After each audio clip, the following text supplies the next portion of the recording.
آج ایک صاحب نے بتایا کہ ایک خاتون نے کہ میری بہن جو ہے وہ یو کے سے ہے، یہ ٹڈیاں آئی تھیں، آپ کو یاد ہوگا پچھلے سال، اس سے پچھلے سال 2 سال پہلے ٹڈیوں کا حملہ ہوا تھا، اور مجھے یاد ہے میں اس وقت صحرا میں تھا۔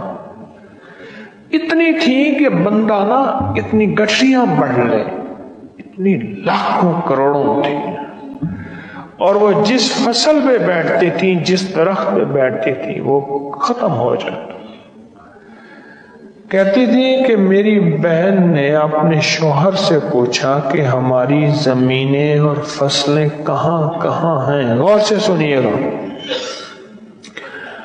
زمینیں اور فصلیں کہاں کہاں ہیں، میری بہن نے پوچھا، اور اس کا تصور کر کے صرف لفظ کہف پڑھا۔ سورۃ کہف، اصحاب کہف کا نام قرآن پاک میں، اس کا تصور کر کے کہف پڑھتی رہی، کہف کہف کہف کہف، اور کہا لوگ حیران ہیں کہ سب کی فصلوں کو ٹڈیاں کھا گئیں،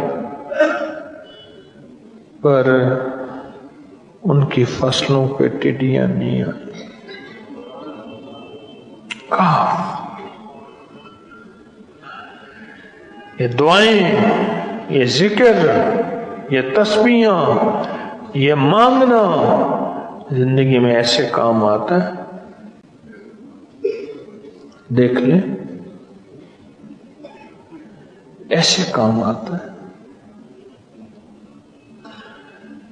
بندہ ایک ملک میں بیٹھا ہے، ٹڈی دوسرے ملک میں آئی ہے، اور وہاں اس نے کہف کے ذریعے حفاظت کا نظام بھیجا ہے، اور کہف سے حفاظت ہو گئی ہے۔